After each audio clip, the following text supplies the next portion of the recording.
E aí galera, beleza? Aqui é o Bruno Castro e esse é mais um vídeo do Setor 2814.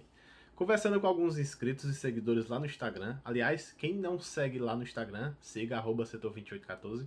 Eu percebi que, para quem é iniciante nesse mundo da DC, o pessoal tem muita dificuldade em entender vários termos que tem, tanto também da cronologia, as várias diferenças entre as mídias, enfim, tanta coisa. Então, assim, no vídeo de hoje a gente vai continuar aquela saga sobre DC para iniciantes. Então vamos trazer toda a informação de forma resumida e hoje vamos falar sobre os reinos dos deuses e dos perpétuos e outras divindades lá da DC. Então assim, para facilitar, nós vamos usar aquele mapa do multiverso que o Morrison fez lá na saga Multiverso lá, que foi dos 952, para nos ajudar. Então o início vai ser esse mapa. Então o objetivo dessa série é no final generalizar todo esse mapa, certo? Então assim, toda essa parte branca que vocês estão vendo aqui do lado de fora, nós temos aqui a fonte. Nós até já falamos um pouquinho sobre ela lá naquele vídeo A Origem do Multiverso, está aparecendo aqui para vocês. E na verdade, a fonte é a energia da criação de tudo, né? Dos personagens, dos planetas, dos poderes, do multiverso, dos deuses, tudo mesmo. E a DC estabeleceu dois conceitos antigos. A nossa Terra, né, que nós vivemos, é chamada lá na DC de Terra Primordial e faz parte do universo DC como uma Terra paralela. Antigamente, lá em Flash número 179, o Barry ele viajou acidentalmente para nossa Terra, né, que é a Terra Primordial, e conheceu o editor da DC na época, que é o Júlio Schwartz. E depois eles até estabeleceram que essa Terra Primordial ela tem algumas modificações da nossa, até surgiu o Superboy e outros conceitos também. Um outro conceito da MKDC estabeleceu é que assim, os acontecimentos de algumas terras são histórias em quadrinhos de uma outra terra paralela. Até já citei alguns casos, mas assim, o Flash da Terra 1, Barry Allen, ele leu as histórias do Flash da Terra 2, que é o Jay Garrick. Então ele aprendeu até o nome Flash com ele. Também já citei aquele exemplo lá, o Flash Tanaka Rei, que é lá da Terra D de Dado. Ele leu as histórias do Barry como Flash. E esse não é só um conceito que fizeram lá antigamente, não. Até nessa saga aí do Morrison, do multiverso, eles brincam muito com isso, né? Vários heróis leem, têm acesso às histórias como Terra Paralela. E você pode até ter curiosidade, assim, Bruno, eu queria ler mais sobre esses conceitos de acessar terras por meio de revista, onde é que eu posso ler? Leiam a fase do Homem Animal do Grant Morrison. E é meio que obrigatório e vai dar uma ideia também sobre isso também por lá, entendeu? E aliás, sim, tem uma pausa rápida, é o seguinte, nos quadrinhos, muitos leem os personagens, né? Por exemplo, eu vou ler revista do Superman, do Batman, não importa quem está escrevendo.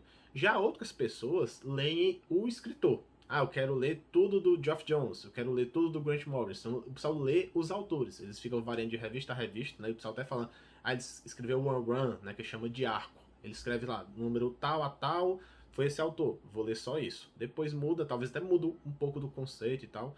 E até assim, o arco do Grant Morrison, por exemplo, lá no Como Animal, que eu acabei de falar, é da revista 1 a 26, lá de 88. Então, se vocês quiserem ler, tem que ler essa parte. Após isso, vocês podem, né, ignorar. Então, assim, com base nessas informações, uma possível interpretação do que é a fonte é a própria DC, a empresa DC, porque ela que cria e muda as histórias com base no público, certo? Por exemplo, a Arlequina, ela foi criada no desenho lá do Batman, lá dos anos 90. Ela fez sucesso? Insere nos quadrinhos. E os juízes da fonte são os escritores, editores, aqueles que executam as ordens filtradas e criam todas essas histórias. E até por isso que existe a muralha da fonte, que assim é a barreira que os personagens que são fictícios não podem interagir, né, com seus criadores. Então essa é toda a história da DC sobre isso. Então toda essa parte assim também, olhando para o mapa aqui, em azul é a esfera dos monitores. E dentro dela tem um lugar chamado Nil, né, que é basicamente a casa dos monitores. Nil em inglês é zero, então pode ser um nada, também pode ser esse conceito.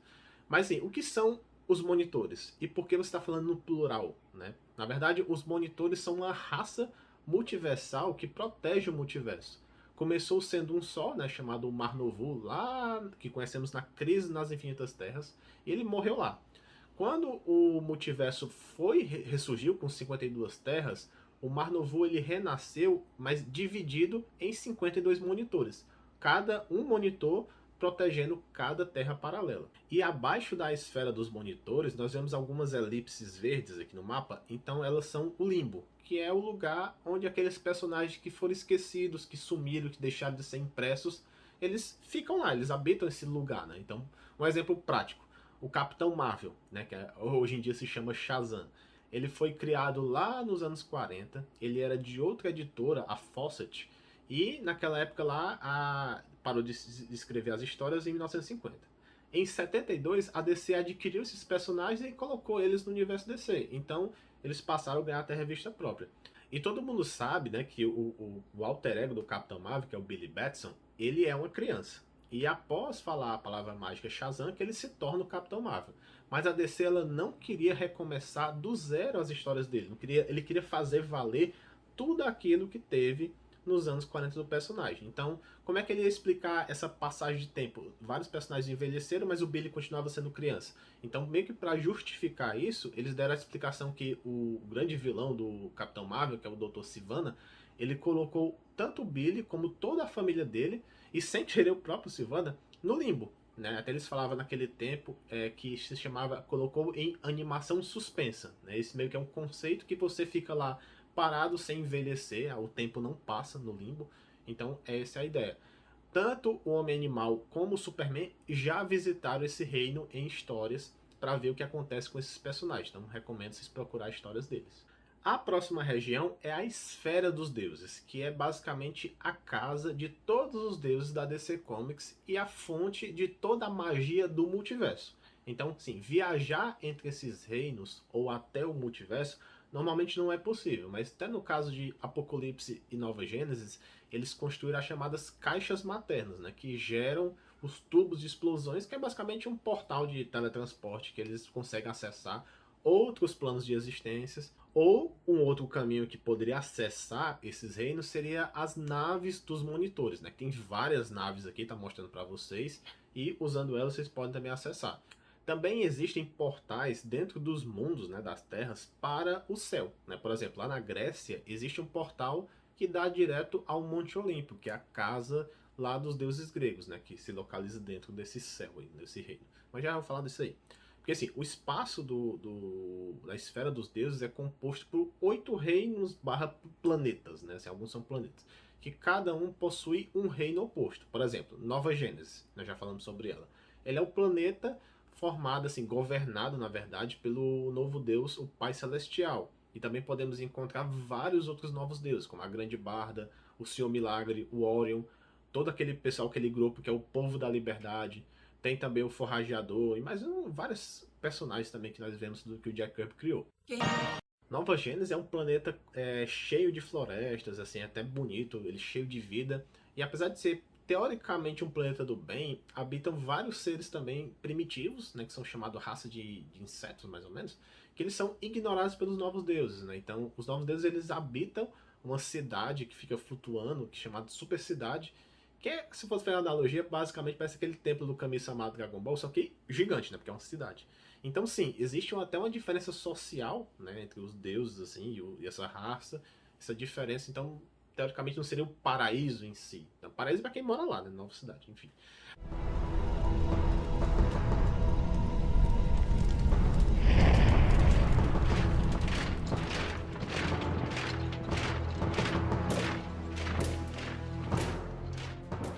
O próximo seria Apocalipse, né, que é o planeta oposto à Nova Gênese e governado pelo novo deus Darkseid. Lá habitam também vários outros personagens, como Desaad, a Vovó Bondade, as Fúrias Femininas, o Lobo da Steppe, Glorioso Godfrey, Calibax, Parademônios, ou seja, vários outros personagens também. Apocalipse é um planeta meio que morto, né, cheio de uns poços que saem umas labaredas gigantes de fogo, dá até pra ver assim quando o planeta tá longe. Então não é um planeta muito agradável de se viver, né? Enfim. O próximo reino seria o céu, né? Que é a casa dos deuses do terceiro mundo. O céu, ele é meio que particionado em várias regiões e em cada região tem um panteão de deuses diferentes. Por exemplo, na Terra, que existem vários tipos de deuses, tem os deuses gregos, romanos, nórdicos, celtas, mexicanos, chineses, egípcios, ou seja, tem vários tipos. Então cada um tem seu pedacinho lá. E existem também deuses de outros planetas, né? Como os deuses de Marte, lá os deuses também de Krypton. Tem os deuses até do planeta Malthus, que é aquele primeiro planeta que a gente falou lá no nosso primeiro vídeo.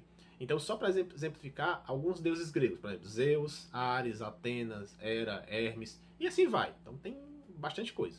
O próximo reino seria o submundo, né, que é o reino oposto ao céu. E da mesma forma, também é dividido em regiões, né, de panteão dos deuses. No caso também dos deuses gregos, que eu dei o exemplo, o submundo ele é governado pelo Hades, né, que é o deus lá dos mortos. E lá também tem até o cão de guarda os Cérberos. Então todos aqueles seres da mitologia, vocês vão encontrar também lá o Tártaros, aquele poço até que são enviadas as almas daqueles que desafiaram os deuses. Enfim, vários outros elementos e seres também mitológicos. Um outro exemplo também de submundo, né, só para dar uma analogia, seria lá em Krypton, que seria a Zona Fantasma, que é aquela prisão, né, que fica localizada em outra dimensão e seria o submundo lá deles, que é lá que ficou banido o General Zod, a Ursa e vários outros seres, tanto kryptonianos como de outros mundos que acabaram sendo julgados pelo Conselho de Krypton. O próximo reino seria o Paraíso, né, que é o reino dos anjos, que lá tem aquele famoso anjo Gabriel. Tem também o Pax Dei, que é tipo uma organização militar dos anjos. Tem também o anjo Zauriel, também que fazia parte desse Pax Dei, enfim. O Paraíso também é o lado espectro, né? Aquele personagem lá da Sociedade da Justiça que tem que ter um hospedeiro para fazer o julgamento das pessoas. Isso é o espírito da vingança, na verdade, né?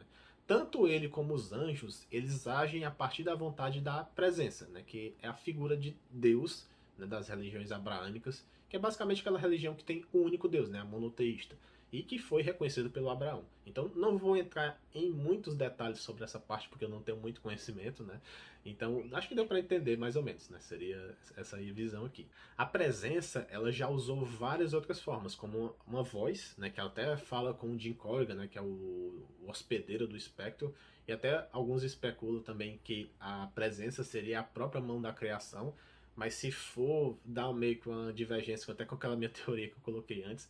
Então, enfim, é meio que é uma questão de crença, né? Talvez nunca falem quem é a mão da criação, nunca quem criou o nosso universo, nem de fazer esse paralelo, né? Quem foi que criou tudo? Ah, fala que Deus, mas enfim, lá no DC tem vários outros deuses. Mas e aquelas almas que viveram com pecados ou ações que são julgadas como más? Elas vão parar no reino oposto ao céu, que seria o inferno.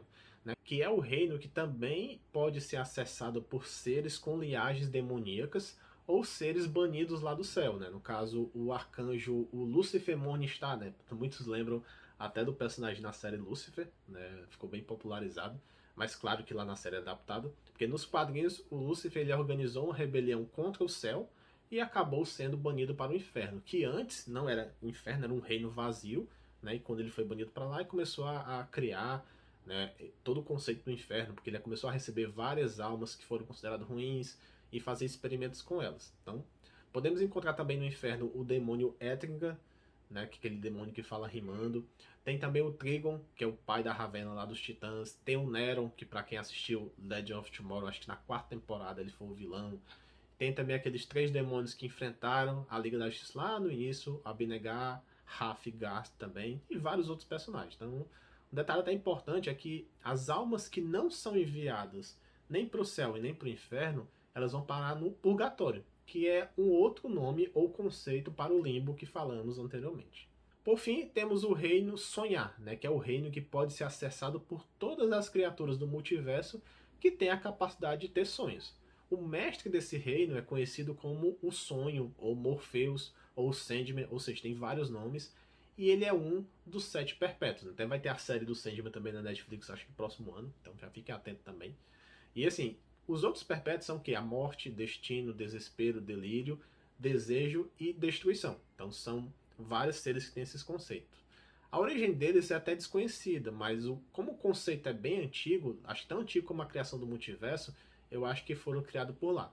Até em uma revista lá do Sandman foi dito que eles são filhos do tempo e da noite, ou seja, são conceitos, então não são, né, seres que podem viver ou morrer. Nesse reino do sonhar, a partir dos 952, o Grant Morrison inseriu várias outras coisas que ficam nesse reino também. Por exemplo, as 12 casas do mundo de cristal, que é tudo relacionado à ametista, que a gente vai falar mais detalhes nos próximos vídeos. E também até, sei lá, o Papai Noel, o Coelhinho da Páscoa, todos esses seres vivem nesse reino.